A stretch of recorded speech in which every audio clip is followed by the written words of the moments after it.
Hi friends, இன்றைக்கி நம்ம பிராமண பெண் தெய்வமான உண்மை கதையையும் மர்மம் நிறைந்த கதையை பற்றி தாங்க நம்ம இப்போ பார்க்க போகிறோம். அதுக்கு முன்னாடி புதுசாக நம்ம சேனலை யாராவது பார்க்குறதா இருந்தால் சப்ஸ்கிரைப் பண்ணிக்கோங்க. ஓகே ஃப்ரெண்ட்ஸ், வாங்க இப்போ வீடியோக்குள்ளே போகலாம்.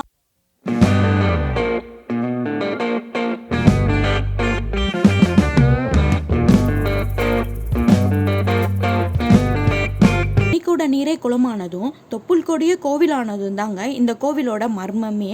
அது என்ன அப்படின்றதையும் இந்த கோவிலோட வரலாறையும் இப்போ நம்ம பார்க்கலாம். ஒரு பிராமண பெண் பார்த்திங்கன்னா பழங்குடி இளைஞரை காதலிச்சுட்டு வந்திருக்காங்க. அவங்க காதல் விஷயம் பார்த்திங்கன்னா அவங்க வீட்டுக்கு தெரிஞ்சிருக்கு. அதனால அந்த பொண்ணோட வீட்டில் இவங்க காதலை ஏற்றுக்கலை. 2 பேரையும் வீட்டை விட்டு துரத்திடுறாங்க. அதோடு அவங்க 2 பேரும் பார்த்திங்கன்னா தனியாக வாழ ஆரம்பிச்சிருக்காங்க. அதுக்கு பிறகு தான் அந்த பிராமண பெண் பார்த்திங்கன்னா கர்ப்பமாயிருக்காங்க. கர்ப்பமான அந்த சமயத்தில் பார்த்திங்கன்னா அந்த பெண்ணுக்கு அவங்க வீட்டோட ஞாபகம் வந்திருக்கு. அப்போது அவங்க கணவர்கிட்ட சொல்லியிருக்காங்க, எனக்கு எங்கள் அம்மாவை பார்க்கணும் போல இருக்கு, நம்ம போகலாமா அப்படின்னு கேட்டிருக்காங்க. அதுக்கு அவங்க கணவர், வேண்டாம், நம்ம இப்போ போனோம் அப்படின்னா அவங்க தேவையில்லாத பிரச்சனை பண்ணுவாங்க, அதனால நம்ம போக வேணாம் அப்படின்னு சொல்லியிருக்காரு. நானும் உன்னை கூட்டிட்டு போக மாட்டேன் அப்படின்னு சொல்லியிருக்காரு.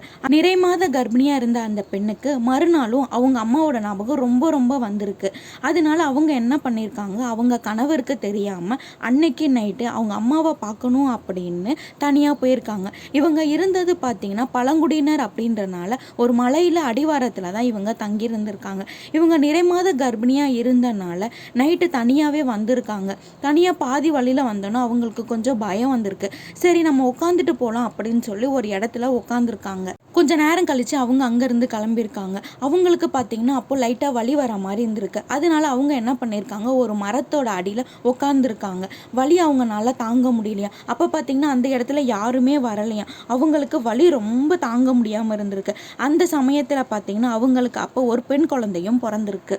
அவங்க அங்கேயே சிலையாக ஆகியிருக்காங்க. அவங்கள தான் பார்த்திங்கன்னா இங்கே இப்போ பாப்பாத்தி அம்மனை வழிபட்டு வராங்க. பனிக்கோட நீர் உடஞ்சி தான் அந்த நீர் தான் இங்கே தீர்த்த குளமாக இருக்குது அப்படின்னு சொல்கிறாங்க. அவங்க தொப்புள் கொடியை அறுக்க பனை ஓலையை தான் பயன்படுத்தியிருக்காங்க. அந்த அறுத்தெறிந்த தொப்புள் கொடி தான் பல கிளைகளாக மாறி அம்மனுக்கு நிழல் தந்ததாகவும் ஊர் மக்கள் சொல்கிறாங்க. இந்த கோவில் பார்த்திங்கன்னா ஒரு மலையின் அடிவாரத்தில் தாங்க இருக்குது. கோவில் அப்படின்னா அங்கே கட்டுமானம், கோபுரம் இப்படி தான் நம்ம பார்த்துருப்போம். ஆனால் இங்கே அந்த மரங்களே பறந்து விரிந்து காட்சியளிக்கிறது. இந்த கோவிலில் கட்ட எவ்வளவோ முயற்சி பண்ணியிருக்காங்க, ஆனால் கட்ட முடியலையா. இந்த அம்மனுக்கு கோபுரம் எதுவும் பிடிக்காது அப்படின்னு இந்த ஊர் மக்கள் சொல்கிறாங்க. இந்த கோவிலில் ஒரு அதிசயம் நிறைந்த தீர்த்த குளம் இருக்குது. அதை நம்மளால புரிஞ்சிக்கவே முடியாத மர்மம் நிறைஞ்சிருக்கு.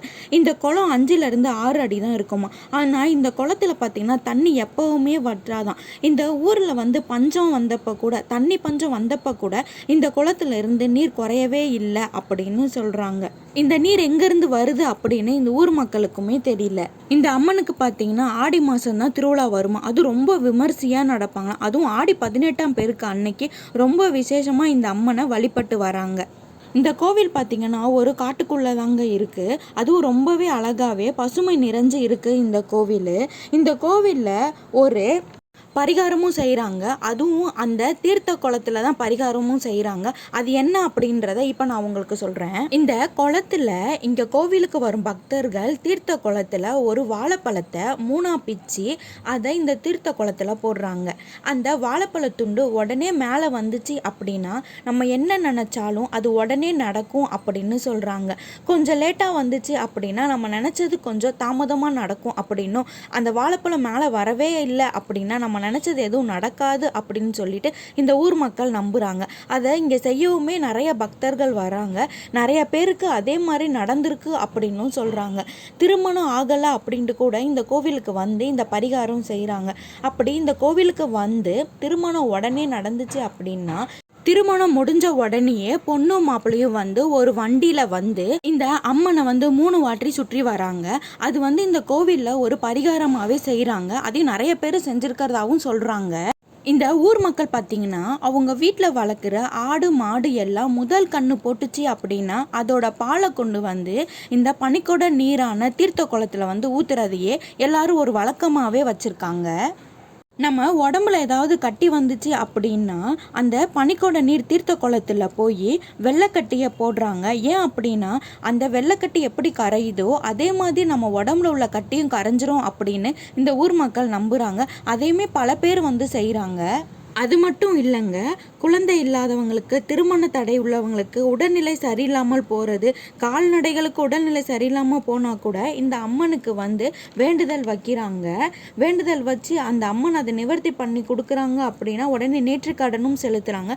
இந்த கோவிலில் பார்த்திங்கன்னா நேற்றுக்கடனாக பெருசாக எதுவுமே இல்லை. ஏன் அப்படின்னா இந்த அம்மன் சைவம் அப்படின்றனால வெறும் பொரி, தேங்காய், வாழைப்பழம் இதை வச்சு மட்டும்தான் இந்த அம்மனை வணங்குறாங்க.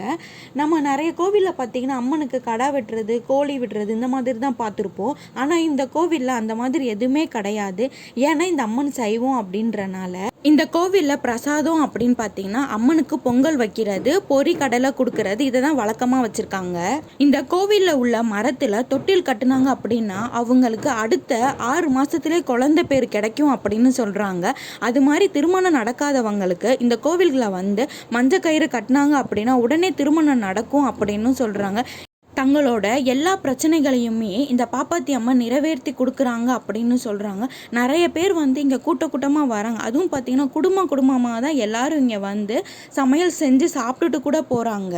ஓகே ஃப்ரெண்ட்ஸ், இந்த உண்மை கதை உங்களுக்கு பிடிச்சிருக்குன்னு நினைக்கிறேன். இந்த கோவில் எங்கே இருக்குது அப்படின்னு பார்த்தீங்கன்னா திருப்பத்தூர் மாவட்டத்தில் ஆண்டியாப்பனூர் அப்படின்ற கிராமத்தில் தாங்க இருக்குது. அதுவும் ஜவ்வாது மலையின் அடிவாரத்தில் இந்த பாப்பாத்தி அம்மன் ரொம்பவே அழகாகவே நம்மளுக்கு காட்சி தராங்க. நீங்களும் கண்டிப்பாக போய் உங்கள் ஆசைகள் எல்லாமே நிறைவேறணும் அப்படின்னு நானும் இந்த பாப்பாத்தி அம்மனை வேண்டிக்கிறேன். ஓகே ஃப்ரெண்ட்ஸ், இந்த வீடியோ உங்களுக்கு பிடிச்சிருந்தா லைக் பண்ணுங்கள், ஷேர் பண்ணுங்கள், கமெண்ட் பண்ணுங்கள். புதுசாக நம்ம சேனலை யாராவது பார்க்குறதா இருந்தால் அப்படியே சப்ஸ்கிரைப் பண்ணிக்கோங்க. பக்கத்தில் இருக்க பெல் ஐக்கானை கிளிக் பண்ணிக்கோங்க. அப்போ தான் நான் போடுற வீடியோலாம் உங்களுக்கு நோட்டிஃபிகேஷனில் வரும். ஓகே ஃப்ரெண்ட்ஸ், பாய்.